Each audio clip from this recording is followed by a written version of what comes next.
करनी और करनी में फर्क है, उसको हम अपने कश्यप समाज के सामने भेजने का आपके माध्यम से उन तक भेजने का काम कर रहे हैं। और मुख्य मुद्दा ये है कि भारतीय जनता पार्टी समय समय पर हमारे समाज के साथ धोखा कर रही है और जिस समाज के साथ धोखा हो रहा है लगातार धोखा चल रहा है।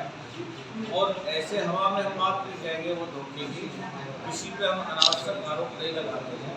हम बिल्कुल आपको शासन का आदेश दिखाएंगे।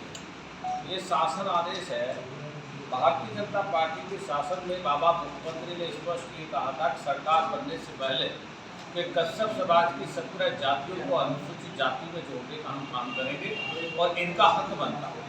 लेकिन उसके बावजूद भी इन्होंने नहीं जोड़ा। जब हम लोगों ने धरना प्रदर्शन किया, कश्यप समाज के लोगों ने सड़क रोकी, रेल रोकी, भूख हड़ताल में बैठे, जेल गए और 20 बार चांदीमा हमले हुए। हम जैसे व्यक्ति को जान से मारने की धमकियां लगातार आज भी दी जा रही हैं। तब कहीं जाके जो है 9/7/2019 को ये एक आदेश होता है कश्यप समाज की 17 जातियों को अनुसूचित जाति में जोड़ा जाता है, जो जिलाधिकारी और मंडल आयुक्त महोदय को आदेश जारी है। और ये आदेश भी तब किया जाता है जब हमारे लोग उच्च न्यायालय में पैरवी करते हैं और उच्च न्यायालय के आदेश के बाद सरकार अपना आदेश जारी करती है। लेकिन उसके बावजूद 2019 से लेकर आज तक भी हमारे लोगों को अनुसूचित जाति का प्रमाण पत्र नहीं दिया गया।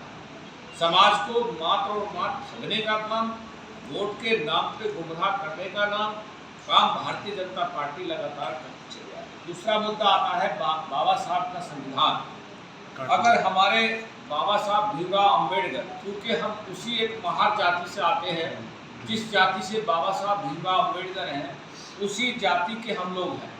बाबा साहब भीमराव अम्बेडकर की जो जाति महार जाति थी उसको ब्रिटिश शासन काल में जिसकी जनगणना हुई तो पश्चिमी उत्तर प्रदेश यानी पूरे उत्तर प्रदेश में 11,95,370 हमारे समाज की संख्या दिखाई गई परिवारों की।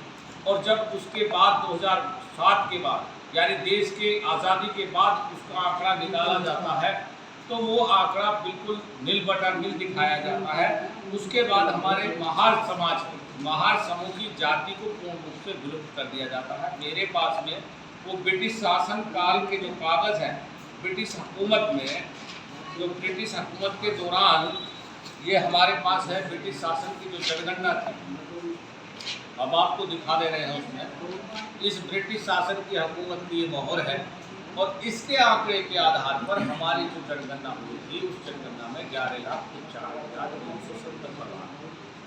आज हम लोगों को जब उसकी हमने तलाश करी तो आज इन्होंने ये कह दिया कि जाति विलुप्त हो गई, जबकि इसके प्रमाण यहाँ होने के, हमारे समाज महार परिवारों के होने के प्रमाण भी मेरे पास में है कि हमको लगातार ये देखिए फर्द है, ये जो परिवार अष्टक की नकल होती है आप लोग सब भली भांति जानते हैं।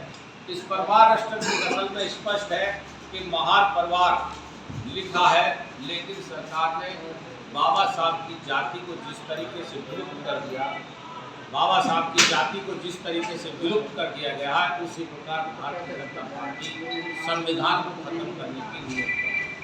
हम गरीबों को, मजदूरों को हक देने का काम भारतीय जनता पार्टी नहीं करती है। ये हमारे समाज के, हमारे बिरादरी के चौधरी हैं, ये हमारे कश्यप समाज के संगठन के अध्यक्ष जनपद बागपत से हैं और भी तमाम हमारे साथी खड़े हैं। स्पष्ट मेरा कहना है कि भारतीय जनता पार्टी का पूर्ण रूप से कश्यप समाज ने तिरस्कार किया है और यहाँ नहीं, आपके शामली में भी, मुजफ्फरनगर में और सहारनपुर में और आपके हापुड़ मेरठ में तमाम जगहों पे पश्चिमी उत्तर प्रदेश में कश्यप समाज ने भारतीय जनता पार्टी का बहिष्कार कर दिया है और समाजवादी पार्टी के गठबंधन के प्रत्याशियों को पूर्ण रूप से जिताने का प्रण किया। जहाँ तक यहाँ की बात करी जाती है जनपद बागपत की, तो यहाँ पिछड़े और अति पिछड़े और दलित समाज के लोगों पर पिछले काफ़ी समय से, देश की आज़ादी से लेकर आज तक यहाँ के लोगों पर पूर्ण रूप से अत्याचार हुआ है और उस अत्याचार के चलते लोगों ने प्रण किया है कि हम किसी भी सूरत में नल के हत्थे से नहीं पिटेंगे। हम गरीब हैं, साइकिल की सवारी करना पसंद करेंगे और साइकिल के प्रत्याशी पंडित अमरपाल शर्मा जी को भारी मतों से विजयी करने का काम जनपद में आज इस